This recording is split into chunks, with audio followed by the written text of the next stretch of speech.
Oi pessoal, aqui quem fala é o professor James Henrique Almeida e hoje nós iremos estudar um pouco sobre os vírus e as bactérias. Falando sobre os vírus, em relação às suas características gerais, eles são seres acelulares, ou seja, eles não são formados por células.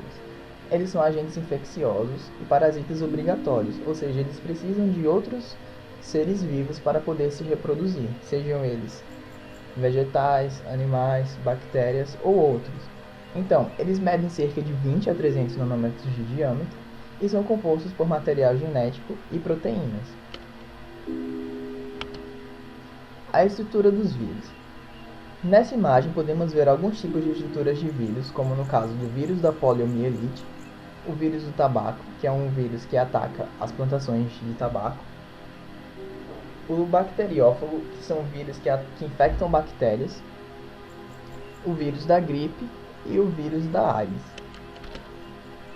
Então, como que acontece essa reprodução dos vírus? Para que o vírus possa se reproduzir, como já foi dito anteriormente, ele precisa de outra célula que irá produzir os seus compostos necessários para a estruturação dos vírus. Então, o DNA viral vai ser inserido dentro da bactéria e a partir disso existem dois ciclos, o ciclo lisogênico e o ciclo lítico. O ciclo lisogênico, o que é que acontece? Depois que o DNA viral é inserido dentro da bactéria, esse DNA do vírus ele fica incorporado no DNA da bactéria. Ou seja, quando a célula da bactéria irá se dividir, o DNA viral também irá estar presente naquelas outras bactérias que estão por vir. No caso do ciclo lítico, após o DNA viral entrar dentro da bactéria, lá no citoplasma mesmo, serão formados novos vírus. E depois de formados uma certa quantidade, a célula não suporta e acontece a morte celular, em que os vírus escapam pela parede da célula, destruindo a célula. Agora a gente vai ver um vídeo que demonstra esses dois ciclos. Bom, aqui a gente pode ver vários bacteriófagos.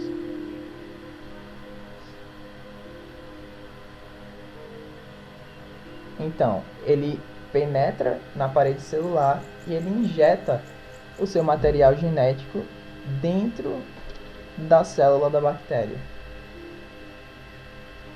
No caso do ciclo lítico, vários bacteriófagos vão se formar dentro do citoplasma da bactéria. E depois disso, eles lisam a célula e ficam livres, podendo infectar outras bactérias para reproduzir-se mais. No caso do ciclo lisogênico, eles penetram na célula, o DNA do vírus incorpora-se no DNA da bactéria e a partir disso eles conseguem se reproduzir.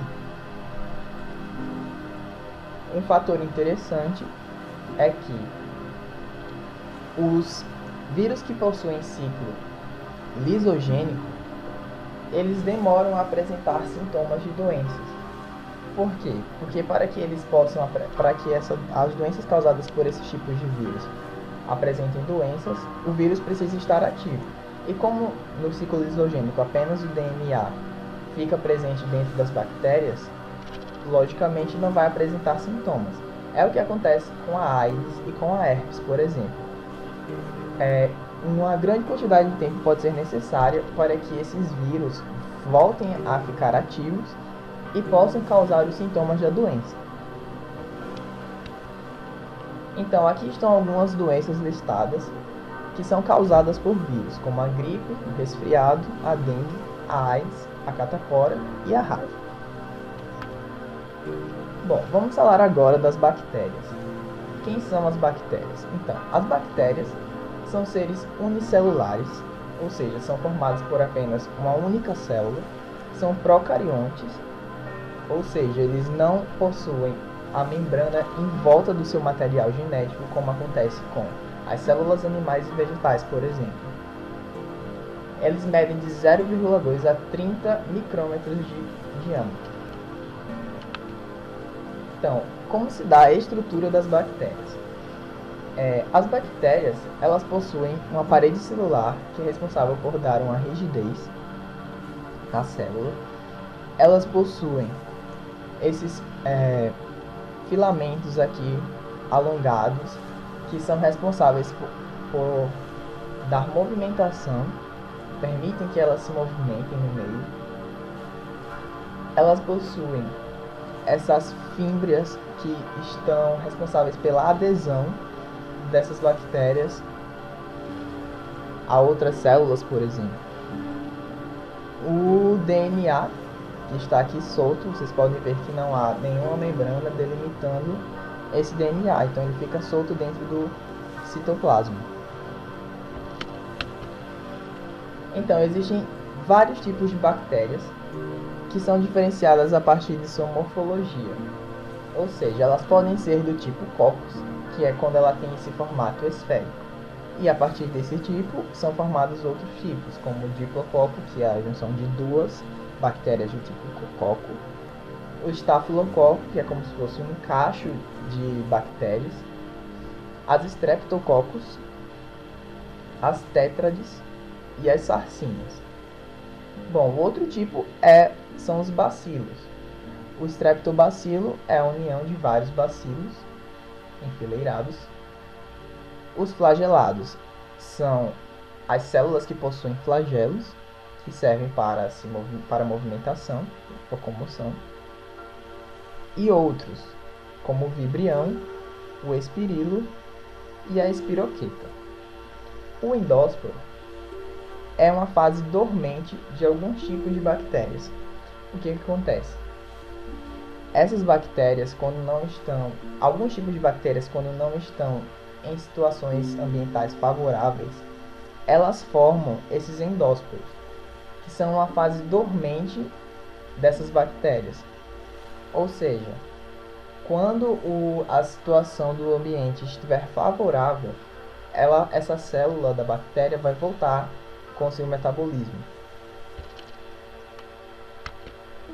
Então, como que acontece a reprodução das bactérias?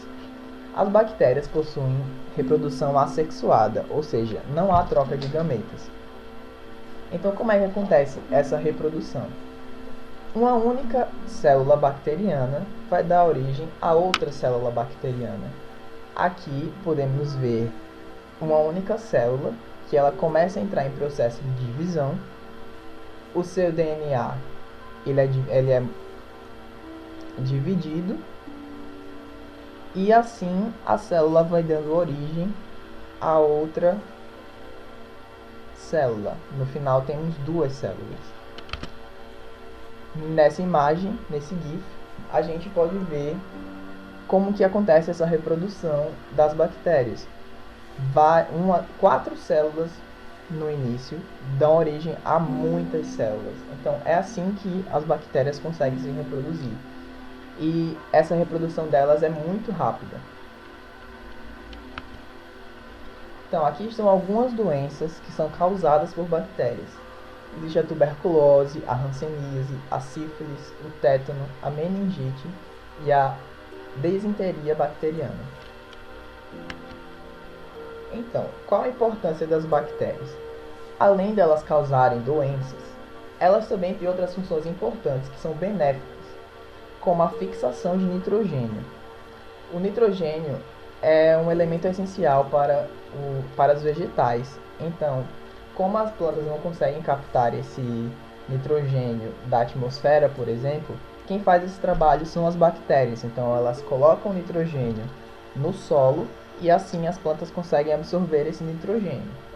Elas também são decompositoras, ou seja, elas utilizam de matéria morta e transformam essa matéria morta em moléculas que podem ser utilizadas por outros seres vivos.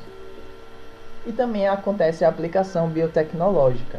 Elas podem dar origem Elas são responsáveis pela produção de iogurtes, queijos, cervejas e diversos outros tipos de alimentos, além de serem utilizadas na produção de medicamentos. Então é isso, pessoal. Essa foi a nossa aula. Espero que vocês tenham gostado.